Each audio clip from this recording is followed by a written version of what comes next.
आज हम देखने वाले कक्षा 12 का हिस्ट्री चैप्टर नंबर 15 और ये हमारा पार्ट 4 वीडियो होगा। अगर पार्ट 1 पार्ट 2 नहीं देखे तो प्लेलिस्ट में जाकर देख सकते हैं। आज हमारा टॉपिक है लोगों की इच्छा।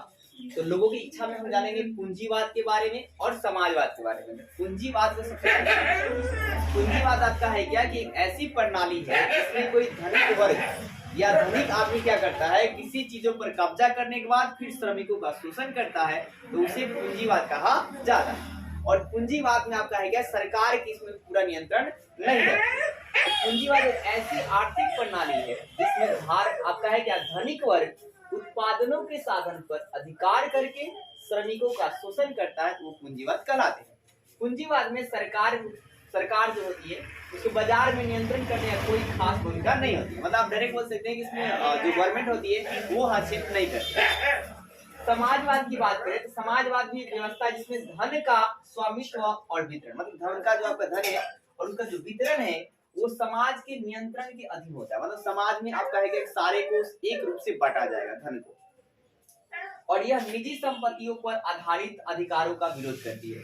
तो ये आपका है कि मतलब समाजवाद को आप एक लाइन में समझिए। समाजवाद में धनों का क्या किया जाएगा, समान वितरण किया जाएगा और निजी संपत्तियों का विरोध किया जाता है। और इसी तरह के हमारे एक समाजवादी यानी कि कम्युनिस्ट पार्टी के जो मतलब एक नेता थे जिनका नाम क्या था, तो आप याद रखेंगे सोमनाथ लाहिड़ी।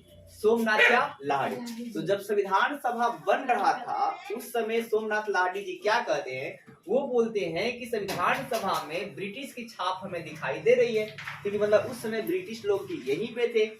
और ये क्यों कहते हैं, क्योंकि 1946 से 47 में सर्दियों में संविधान सभा में चल रही जो चर्चा होती है वो आपका उस समय भी ब्रिटिश जो है कहाँ थे, भारत में। तो ये आपका कम्युनिस्ट पार्टी जो सदस्य सोमनाथ लाहिड़ी है, ये संविधान सभा में बताते हैं ब्रिटिश में छाप दिखाई देती है, क्योंकि 1946 से 47 में जो भी संविधान सभा में काम चल रहे हैं वो आपका उसमें जो अंग्रेज है वो आपके इंडिया में ही है। फिर आपका है क्या, पंडित जवाहरलाल नेहरू के नेतृत्व के शासन में जो भी अंतरिम सरकार बन रही है और जो वायसराय बन रहे हैं वो आपके अंग्रेज ही हैं, तो अंग्रेज का ही उसमें गुनगुन आ जाएगा, लेकिन ऐसा नहीं होता है। फिर आपका है क्या, समाजवाद का मतलब क्या होता है, तो सब वस्तुओं में समान अधिकार रखने का सिद्धांत को ही समाजवाद कहा जाता है, और ऐसे व्यक्ति को समाजवादी व्यक्ति कहते हैं। तो रिप्लाई में इनका जो मतलब सोमनाथ लाहिड़ी का रिप्लाई जो है बड़े प्यार से पंडित जवाहरलाल नेहरू क्या देते हैं कि सरकार जो है सरकारी कागजों से नहीं बनती है, सरकार सरकारी कागजों से नहीं बनती है बल्कि जनता की इच्छाओं से बनती है। जनता जो चाहेगी वही करेगी।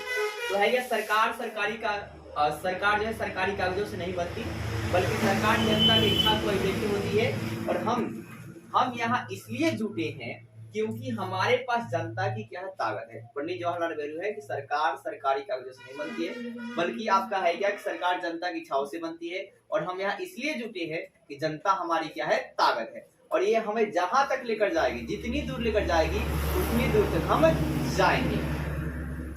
तो है क्या, संविधान सभा में उन लोगों का भी मतलब इच्छा मानी जाती है जिन्होंने स्वतंत्रता आंदोलन में हिस्सा लिया था और आपका मतलब हिस्सा लिया था, और विवेकानंद ने हिंदू धर्म के सुधार के लिए मुहिम चलाए थे और न्याय संगत की प्रसार भी किए थे। तो विवेकानंद ने क्या कहते हैं, हिंदू धर्म को और भी बेहतर बनाने के लिए, ताकि मतलब लोग इसमें और भी जुड़े और भी इसमें फ्लोवर हो, इसके लिए हिंदू धर्म स्वामी विवेकानंद ने क्या है, हिंदू धर्म में क्या किया, सुधार किए थे और आपका न्याय संगत चलाया था। ज्योतिबा फुले ने भी दलित जातियों के लिए पीड़ा का सवाल जो है उठाया था, और इन सारी चीजों को देखकर आरक्षण की व्यवस्था जो है संविधान में की गई। लास्ट वाला ब्लैक आ गया होगा मेरे को पता है।